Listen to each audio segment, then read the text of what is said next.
রোজ রাতেই আমি টের পাই আমার বড় মেয়ে রাতে পুনুর পুনুর করে ফোনে কথা বলে। আমি ওর রুমে গেলেই একেবারে চুপ হয়ে ঘুমের ভান ধরে, ব্যাঙের মতো পড়ে থাকে। আমি ওর মা, আমিও এমন করে ওর বাপের সাথে প্রেম করতাম। তখন ফোন ছিল না, রাতে চিঠি আদান প্রদান করতাম। আব্বারে দেখলে আমিও ব্যাঙের মতো হয়ে পড়ে থাকতাম। ভাবতাম আমার কিছু একটা করতে হবে। আমার আব্বা কলেজ যাওয়া অফ করে দিচ্ছিল, তাই আমি পালিয়ে এসেছিলাম। কিন্তু আমি ডিজিটাল মা, আমার এসব করা চলবে না। টেকনিক করে মেয়ে যখন ওয়াশরুমে গেল আর ওর ফোনখানা নিয়ে দেখি রিসিভ কল ভর্তি আছে একটি নম্বর, আর তার নাম সেভ করা জান দিয়ে। সুন্দরভাবে ওই নম্বর টুকে নিলাম। ব্যাস, রান্নাঘরে গিয়ে ওই নম্বরে মেসেজ দিলাম, জান আমি লিমু, এটা আমার নিউ নম্বর। আগের নম্বরে ভুলেও কল দিবা না, ওটা মায়ের কাছে। ওই নম্বর ব্ল্যাকলিস্টে দাও। এখন থেকে মেসেজিং করব। মা টের পেয়েছে সব, তাই কিছুদিন কথা বলা যাবে না। ওপাশ থেকে টুং করে ফিরতে মেসেজ, আচ্ছা জান কি করছো সোনা? মনে মনে ভাবি, তোরে একবার হাতের নাগালে পাই সোনা, পরে দেখমুনে। আমি মেসেজ দিলাম, কিছু না জান, মন খারাপ। এভাবেই আমাদের মেসেজিং চলতেই রইল। 5 দিনের মাথায় আমি ভোর রাতেও বারান্দায় গিয়ে মেসেজিং করি। আমার বর মহাশয় ইদানিং আমার দিকে কেমন সন্দেহের দৃষ্টিতে তাকায়। তাতে কিছুই আসে যায় না, আমার মেয়ের লাইফ আগে। আমি অনেক দিন মেসেজিং করলে আমার মেয়ে ওদিক থেকে ওই ছেলেকে ভুলে যাবে।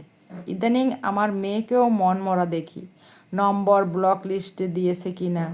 যাক, অবশেষে আমি ভাবলাম আমি সেই ছেলের সাথে দেখা করি, ওকে গিয়ে হুমকি ধামকি দিয়ে আসবো, তাহলেই সাকসেস। সাজুগুজু করছি, মন বেশ ফুরফুরা লাগছে আজ। সেই বেয়াদবকে চরম ধোলাই দিব। আমার বরমশাই পেপার পড়া বাদ দিয়ে আমাকে আর চোখে দেখছে আর জিজ্ঞেস করছে, কি কই যাও?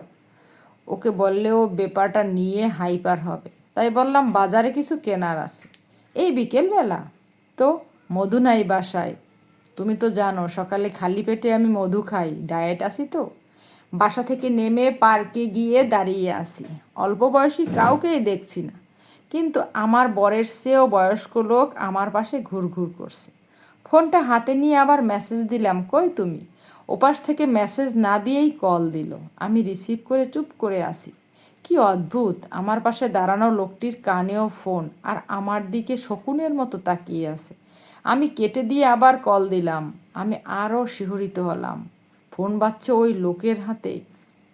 রেগে গিয়ে বললাম, আপনি সেই মানুষ? ছি, মেয়ের বয়সী একজনের সাথে প্রেম করতে লজ্জা লাগে না? আবার তারে জান সোনা ডাকেন। লোকটি তীব্র দৃষ্টিতে আমার দিকে তাকিয়ে বলে, বেত্তমিস মহিলা, দিনকাল গিয়ে এককালে ঠেকছে, আর এখন বাচ্চার বয়সী ছেলেকে বিরক্ত করেন। ঝগড়ার এক পর্যায়ে জানতে পারলাম আমার মেয়ে এই লোকের ছেলের সাথে প্রেম করে। তিনি তার ছেলের ফোন নিয়ে গেছে, আর আমি এতদিন তার ছেলে ভেবে তার সাথেই প্রেমালাপ করেছিলাম। দুজনই এক পর্যায়ে হাসতে হাসতে মরার উপক্রম হয়েছে। দুই ব্যর্থ গোয়েন্দাই এক পর্যায়ে কফি শপে বসলাম। নিজের কর্মকাণ্ডের জন্য সরিও বললাম, তিনিও বললেন। ভাবলাম বেয়াই হিসেবে ছেলের বাবা মন্দ না। হেসে হেসে বললাম, ছেলের ফোনটা বাসায় গিয়ে ছেলেকে দিয়ে দিয়েন, আমার মেয়ে খুবই মনমরা হয়ে আছে। সে উঠে বলল, হুঁশ আছে, মেসেজিংগুলি মুছে নেই, এমন প্রেমালাপ দেখলে মামলা খেয়ে যাব, হা হা। আমি হেসে কুটি কুটি হয়ে কফির মগে চুমুক দিব, তখনই দেখছি আমার দিকে রাক্ষসের মতো তাকিয়ে আছে লিমুর বাবা। এ কি, তুমি এখানে? বাহ আরজু, বাহ, না আসলে তো এমন রঙ্গ দেখতেই পেতাম না। এ কি বলো, ভুল ভাবছো তুমি আমায়? ভুল? ছি, এত নিচু তুমি? এখন তো আমি তিতা হয়ে গেছি। আর এই বেটা মধু, তাই তো ভ্রমর মধু খেতে এসেছে, খাও মধু। এই বলে লিমুর বাবা চলে গেল। আমি পিছন পিছন ছুটছি। বেয়াই মশাই উঠে বলল, ঘাবড়াবেন না সোনা, থ্যাংক ইউ আপা, আমি আসি অলওয়েজ পাশে। রেগে বললাম, চুপ কর টাকলা বেটা, মেয়ের প্রেম ভাঙতে গিয়ে আমার সংসারই ভাঙার উপক্রম হয়েছে। ও লিমুর আব্বা, খারাও, তুমি ভুল ভাবতাছো, দুনিয়ার সব মধুই ভেজাল, তুমিই আসল।